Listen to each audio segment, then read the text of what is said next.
The circulation, which is the space between the rooms, can be leftover space, it can be trapped space, and it can be space where there's no light. We were always taught when we were at architecture school that if we're on a journey, on a route, what happens along the route, what happens along the journey. And therefore when we're talking to our clients about maybe remodelling a house, we sort of imagine the corridor, oh what an awful word,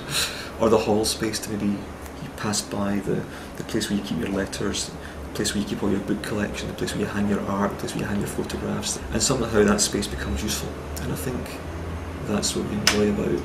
circulation as an aspect, because effectively making the room for us, if you get the room in the right place in terms of the orientation,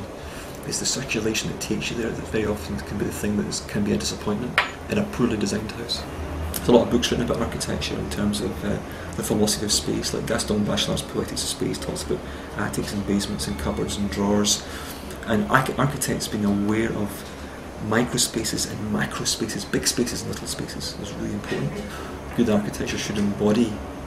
all the things that people need to live in a house, and the Japanese traditionally were very, very good at that, you know,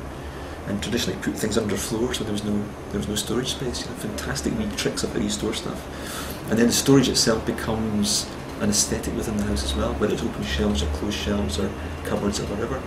Would it not be nice if architecture embodied those as storage systems that people can put their stuff in, and then they get a sense of clarity when they go into a room, they've got a clear head, they can sit and think and enjoy the view out of the room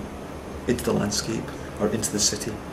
and reflect on their own situation rather than be confronted with all this stuff. So the job is very complex, and it's our job to act as kind of almost consultants, almost like medical consultants to people's